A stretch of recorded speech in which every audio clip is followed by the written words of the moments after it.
হযরত ঈসা আলা নবিয়িনা ওয়া আলাইহিস সালাতু ওয়াস সালামের কাছে তার উম্মত আবেদন জানালেন, ইয়া রূহাল্লাহ, ইয়া রাসূলুল্লাহ, আপনাকে আল্লাহ তাআলা তো অদ্ভুত ক্ষমতা নসিব করেছেন, আপনি যদি কাউকে বলেন আল্লাহর নামে উঠে দাঁড়াও, 1000 বছরের মৃত ব্যক্তিও উঠে দাঁড়ায়। ইয়া রাসূলুল্লাহ, নূহ আলাইহিস সালামের জামানার কোন লোককে যদি একটু আনতেন, নূহ আলাইহিস সালামের জামানায় প্লাবনটা কেমন হয়েছিল, নৌকাটা কেমন হয়েছিল, সে ব্যাপারে যদি একটু জানাতেন। তাফসীরে তাবারির ভিতরে এই ঘটনা আছে, ইবনে জারির তাবারি। তা আমরা তার থেকে কিছু জানতাম। হযরত ঈসা আলাইহিস সালাম তাদেরকে নিয়ে একটা পাহাড়ের উপরে গেলেন। পাহাড়ের উপরে দাঁড়িয়ে বললেন, একটা কবরের সামনে দাঁড়িয়ে বললেন, কুম বিইذনিল্লাহ, আল্লাহর নামে উঠে দাঁড়ান। বলার সাথে সাথে এক ব্যক্তি উঠে দাঁড়িয়েছে, গা থেকে ধুলো ঝাড়তে ঝাড়তে, তার চুল এবং দাড়ি সব সাদা।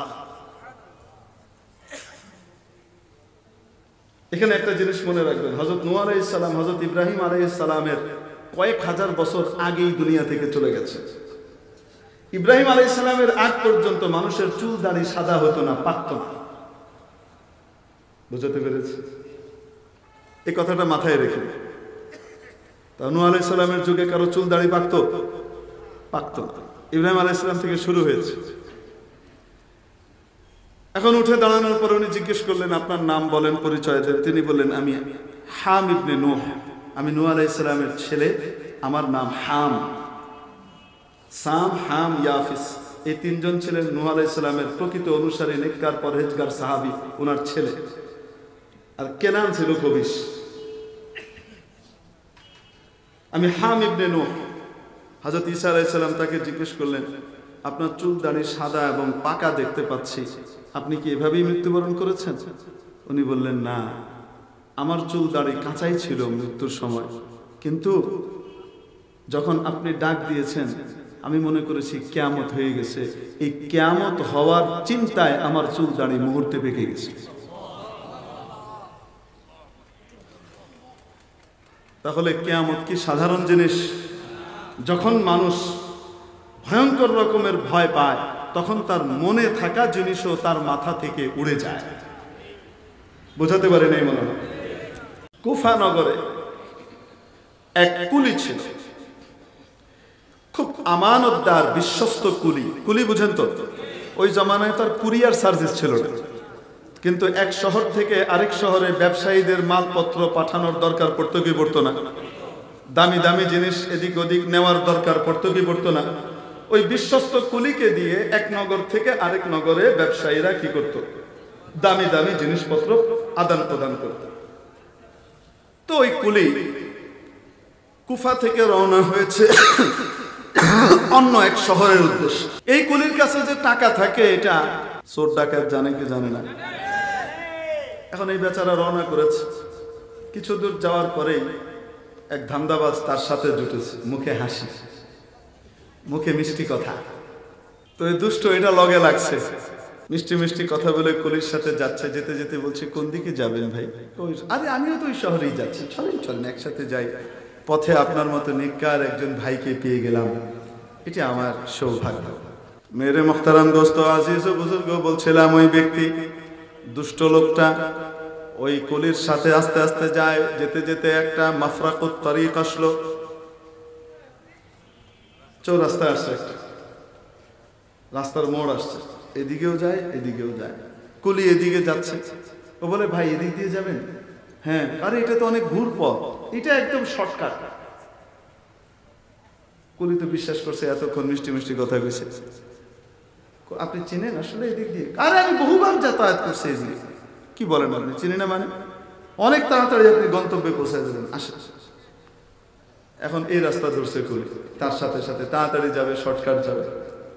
কিছুক্ষণ যাওয়ার পরে দেখে সামনে জঙ্গল, যাওয়ার কোনো রাস্তা নাই, রাস্তা ওখানেই শেষ। আর ওই জায়গাতে রাস্তার শেষ মাথায় কিছু মানুষের হাড় গোড় আর মাথার খুলি পড়ে আছে। এখন তো কুলি আটকে উঠেছে, ভাই কোন দিকে নিয়ে আসলেন এটা? এই বলতে না বলতেই দেখে ড্যাগার বাইর করছে বিশাল। বলছে, এখন তোকে মারবো, মেরে তোর ধন সম্পদ যা আছে লুট করব, এটা আমি ভোগ করব। এখন বলে, ভাই আমাকে মেরে লাভ কি, আপনার তো টাকা পয়সাই দরকার, আপনি এগুলা নিয়ে যান। আমার বাল বাচ্চাকে এতিম বানিয়ে, আমার স্ত্রীকে বিধবা বানিয়ে, আমার বৃদ্ধ বাবা মা, তাদের জন্য আমি কিছু উপার্জন করে নিয়ে যাই, তাদের দেখার কেউ নাই, আমি নিয়ে গেলেই ওনারা খানদান, এতজনকে বিপদে ফেলার কি দরকার আছে? আপনি আপনার টাকা পয়সা দরকার নিয়ে যান। বলে, না, টাকা পয়সাও নিব, তোকেও মারব, কারণ আমার এই গোপন ঘাটির কথা তুই যদি কয়ে দিস তাহলে আবার বিপদ। তো ওই ভদ্রলোক বললেন, কুলি বললেন, ভাই যদি আপনি আমাকে একটু অনুমতি দেন, মারবেনই তো, আমি আমার আল্লাহর সামনে 2 রাকাত নামাজ আদায় করতে চাই। কারণ এই কুলির বিশ্বাস, রব্বুল আলামিন সূরা বাকারার 45 নম্বর আয়াতে বলেছেন, ওয়াস্তাঈনু বিস-সাবরি ওয়াস-সালাহ, তোমরা সাহায্য চাও আল্লাহর কাছে ধৈর্য এবং সালাতের মাধ্যমে, নামাজের মাধ্যমে। এই কুলি মনে করে আমার রবের কাছে নামাজের মাধ্যমে সাহায্য চাইলে মাওলা আমাকে কোনো রকমে সাহায্য অবশ্যই করবেন। এই লোকের দিলটাও ঘুরিয়ে দিতে পারেন, তার হৃদয়ের মধ্যে মায়া চলে আসতে পারে, আমাকে আর মারবে না, হতেও পারে, ঠিক কিনা? ওই ব্যক্তি নামাজে দাঁড়িয়েছে, নামাজে দাঁড়ানোর পরে ভয়ে গলা টলা সব শুকিয়ে গেছে, মুখ দিয়ে কোনো আয়াত বের হয় না, কত আয়াত মুখস্থ আছে, কোনো আয়াত আর মাথায় আসে না। মানুষ যখন অতি ভীত সন্ত্রস্ত হয়, মনে থাকা জিনিসও ভুলে যায়, ঠিক কিনা?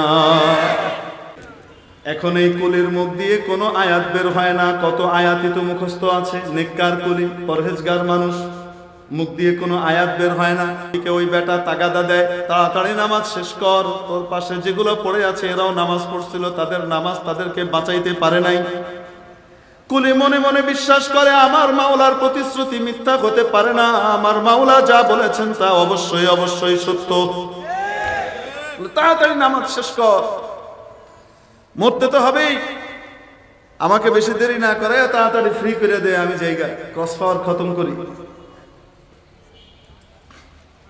এখন বলছে, ওই ব্যক্তির মুখ দিয়ে হঠাৎ আয়াত একটা বের হয়ে আসলো, 20 নম্বর পারার 1ম পৃষ্ঠার এক আয়াত হঠাৎ বের হয়ে আসছে, আম্মান ইউজিবুল মুযতাররা ইযা দাআহু ওয়া ইয়াকশিফুস সুআ ওয়া ইয়াজআলুকুম খুলাফাআল আরদ।